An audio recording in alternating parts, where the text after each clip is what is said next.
بسم الله الرحمن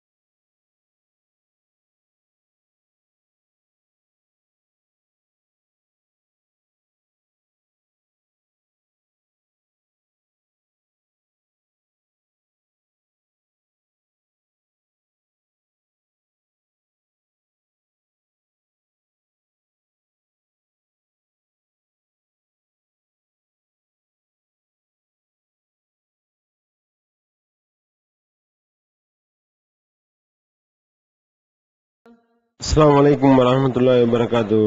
அன்பிற்குரிய சகோதரர்களே, நேற்றைய தினம் மத்திய அரசாங்கம் ஒரு முக்கியமான வரவேற்கத்தக்க ஒரு அறிவிப்பை செய்திருக்கின்றார்கள்.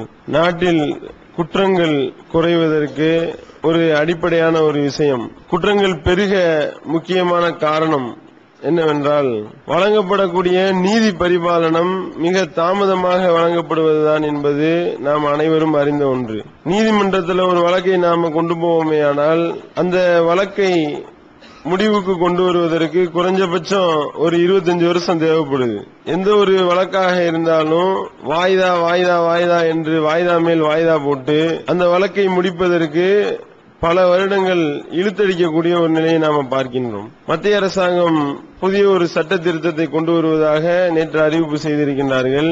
எந்த ஒரு நீதிபதி இப்படி தேவையில்லாமல் வாய்தா கொடுக்கின்றாரோ, தேவையில்லாமல் வாய்தா மேல வாய்தா போடுவதற்கு அனுமதி வழங்குகின்றாரோ, அத்தகைய நீதிபதிக்கு அபராதமோ அல்லது தண்டனையோ விதிக்கலாம் என்று சொல்லி ஒரு அருமையான சட்ட திருத்தத்தை கொண்டு வருவதாக உச்ச நீதிமன்ற நீதிபதிகளோடு ஆலோசனை செய்து இந்த சட்டத்தை அமுல்படுத்தலாம், கொண்டு வரலாம் என்று சொல்லி அறிவிப்பு செய்திருப்பதை நாம பார்க்கின்றோம். நீதிமன்றத்தில் வழக்குகளை தாமதப்படுத்துறதுக்கு பாத்தீங்களா, இது மாதிரியான ஒரு பெரிய அநியாயம் வேற எதுவும் இருக்காது.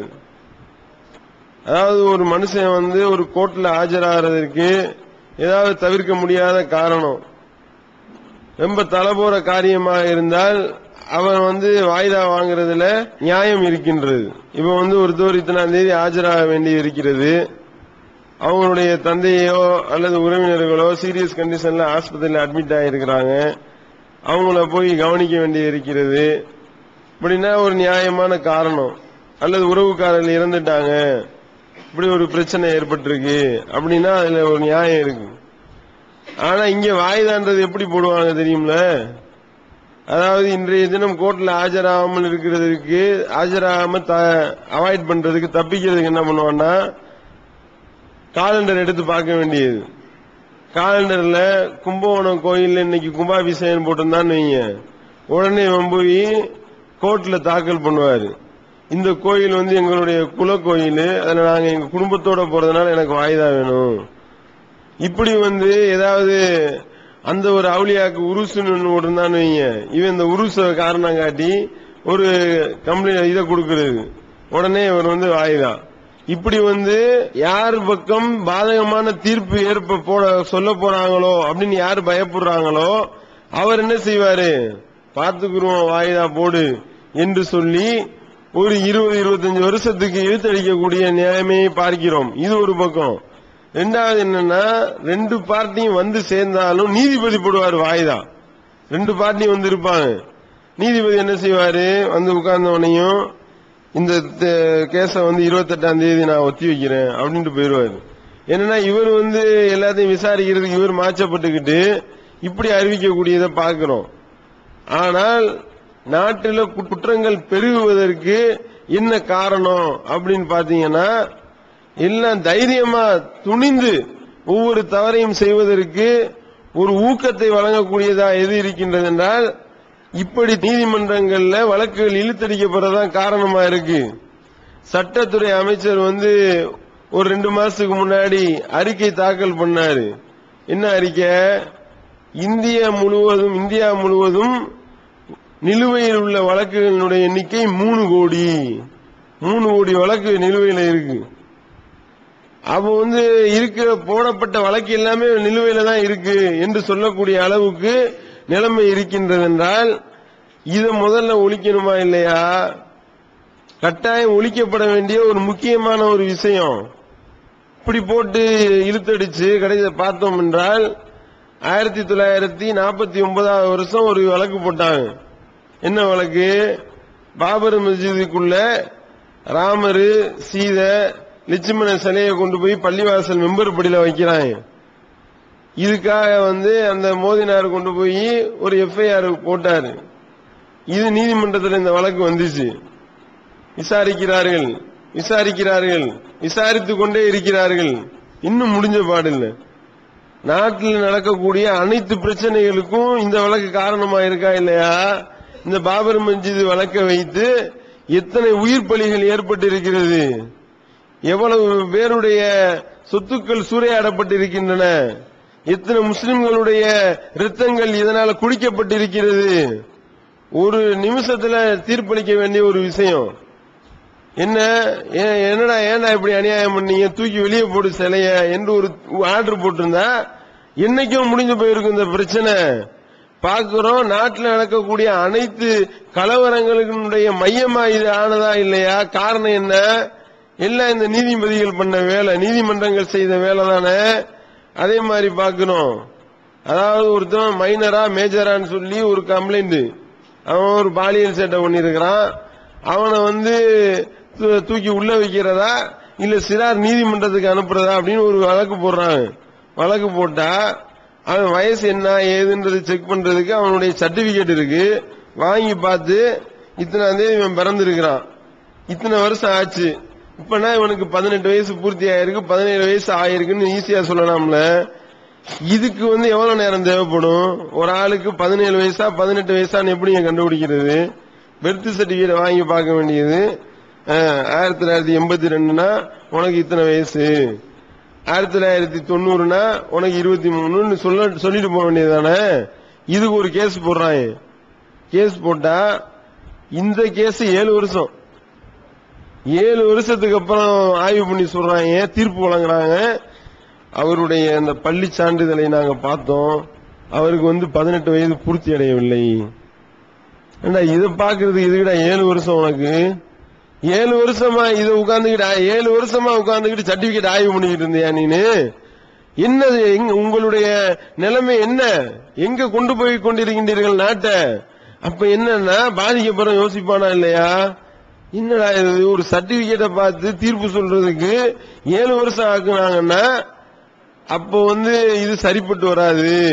நம்ம கோர்ட்டுக்கு வெளியே தீர்த்து கட்டிட வேண்டியதுதான். அதனாலதான கோர்ட்ல வச்சு கொலை பண்றான். கோர்ட்டு வளாகத்தில் தலை சீவப்பட்டது, வெட்டி சாய்க்கப்பட்டார் போடுறாங்களா? அப்பனா காரணம் என்ன? நீதி கிடைக்காது, சரியான முறையில் நீதி பரிபாலனை இருக்காது. அப்ப என்ன செய்ய, போட்டு தாக்கு அப்படின்னு சொல்லக்கூடிய நிலைமையை பாக்குறோமா இல்லையா? அதோடு மட்டும் இல்லாம விசாரிக்கிறாங்க. விசாரிச்சா விசாரணை போயிட்டே இருக்கு, முடிஞ்ச பாடு கிடையாது. அந்த விசாரணையில சாட்சி சொல்ல சாட்சியங்கள் செத்து போயிட்டாங்க பல வழக்குகள்ல. எத்தனை வழக்கு பார்த்தோம்? அதே மாதிரி பல வழக்குகள்ல வாதாடக்கூடிய வக்கீல் செத்து போயிட்டாரு. பல வழக்குகள்ல தீர்ப்பு சொல்ல இருந்த நீதிபதி செத்து போயிடுறாரு, அல்லது நீதிபதிக்கு ரிட்டையர்ட் ஆயிடுறாரு, நீதிபதியினுடைய வயசு முடிஞ்சு போகுது.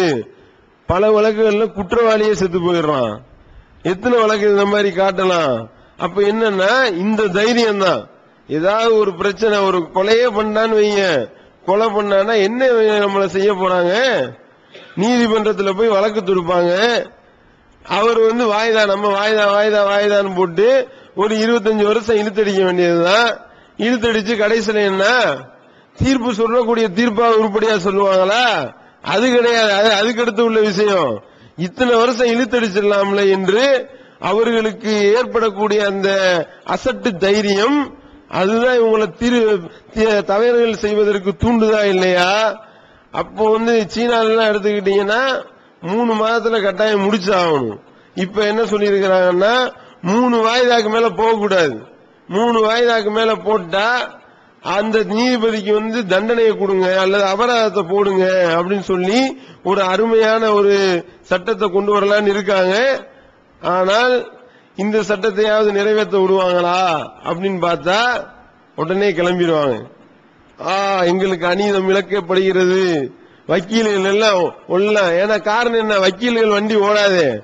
3 வாய்தாக்குள்ள முடிச்சிச்சுன்னா இவர் ஒரு கேஸ் மாட்டிட்டாருன்னு வைங்க, ஒரு கேஸ் இவருக்கு வருதுன்னு வைங்க, அப்பாடா 25 வருஷம் நம்ம நல்லபடியா சம்பாதிக்க ஒரு கேஸ் மாட்டி இருக்கு, நம்ம இத வச்சு எப்படியும் குறைஞ்சது 10 வருஷம் ஓட்டிடலாம். அப்ப இதுக்கு என்ன செய்வாங்க, வக்கீலுடைய வாழ்வாதாரம் பாதிக்கப்படுகிறது, கிளம்புவாங்க கட்டாயம். அடுத்து போராட்டங்கள்லாம் நடக்க போகுது, நாடு ரணகலம் ஆக போகுது. நேத்து தான் சொல்லி இருக்கிறாங்களா, இப்ப யோசிப்பாங்க ஆஹா அப்படின்னு சொல்லி. அப்ப என்னன்னா பாதிக்கப்பட்டவனுடைய நிலையில இருந்து பார்க்கணுமா இல்லையா? இஸ்லாம் என்ன சொல்லி காட்டுகின்றது, இதுல அடிப்படை என்னன்னா, உனக்கு விரும்புவதே உன்னுடைய சகோதரனுக்கும் நீ விரும்பு. தனக்கு விரும்புவதே தன்னுடைய சகோதரனுக்கும் ஒருவன் விரும்பாதவரை அவன் உண்மையான இறை விசுவாசியாக ஆக முடியாது என்று நபிகள் நாயகம் ஸல்லல்லாஹு அலைஹி வஸல்லம் அவர்கள் சொல்லி காட்டுகின்றார்கள். இந்த மாதிரி உன்னுடைய சொத்தை ஒருத்தவன் கொள்ளையடித்தானேயானால், இப்படி உன்னுடைய உன்னுடைய மனைவியோ ஒருத்தவன் கற்பழித்தானேயானால், அப்ப போய் நீ கோர்ட்ல கேஸ் போடும்போது நீ என்ன சொல்லுவ, வேகமா இதை முடிக்கணும் வழக்க முடிக்கணும்னு சொல்லுவியா இல்லையா? இந்த நீதிபதி அவருடைய உறவுக்காரர் யாராவது இந்த மாதிரி பாதிக்கப்பட்டிருந்தாலே ஆனால் அந்த நீதிபதி என்ன சொல்லுவாரு, அப்ப சொல்லுவார்ல வேகமா முடிங்க வழக்க அப்படின்னு சொல்லி சொல்லுவாரா இல்லையா?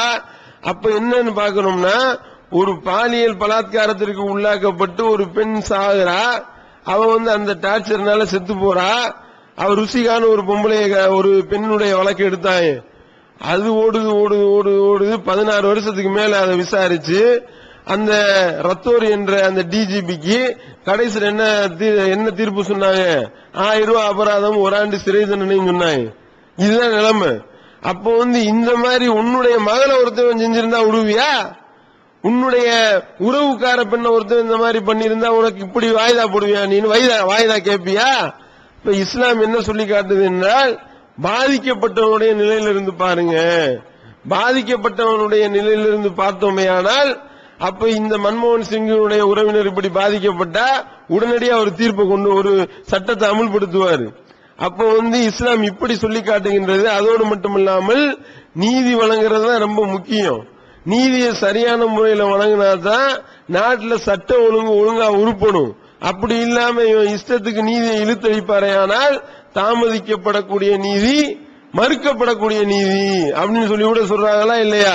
காரணம் என்ன, ஒருத்தன் ஒரு இடத்தை அபகரிக்கிறான், அந்த இடம் அவனுடைய சொந்த இடம் என்று பாதிக்கப்பட்டவன் போய் கேஸ் கொடுக்கறான், இவன் 25 வருஷம் இழுத்தடிக்கிறான். அப்ப 25 வருஷம் இழுத்தடித்தால் 25 வருஷம் அவன் தன்னுடைய வீட்டை இழந்து நிக்கிறானே, அப்ப பாதிக்கப்பட்டவனுக்கு பயப்பட வேணாமா? இஸ்லாம் எப்படி சொல்லி காட்டுகின்றது, பாதிக்கப்பட்டவனுடைய பிரார்த்தனைக்கு நீங்கள் அஞ்சிக் கொள்ளுங்கள், அவனுக்கும் இறைவனுக்கும் மத்தியில எந்த விதமான திரையும் இல்ல. இப்படி நீங்கள் செய்யக்கூடிய அநீதியானது மறுமையில பல இருள்களாக சேரும் என்று மறுமையை பற்றியும் எச்சரிக்கிறது. அதே நேரத்தில் உனக்கு இந்த மாதிரி ஏற்பட்டா என்ன, அதை பத்தி நீ யோசி, உனக்கு விரும்புவதை நீ அடுத்தவனுக்கும் விரும்பு என்று இஸ்லாம் அழகான வழிகாட்டுதலை காட்டுகின்றது. அந்த அடிப்படையில் இந்த சட்டத்தை சரியான முறையில் போடுவார்களேயானால் இந்த நாடு உருப்படும் என்பதை இன்றைய செய்தியாக சொல்லி நிறைவு செய்கின்றேன். வாயிதமானாலும் அல்ஹம்துலில்லாஹி ரப்பில் ஆலமீன்.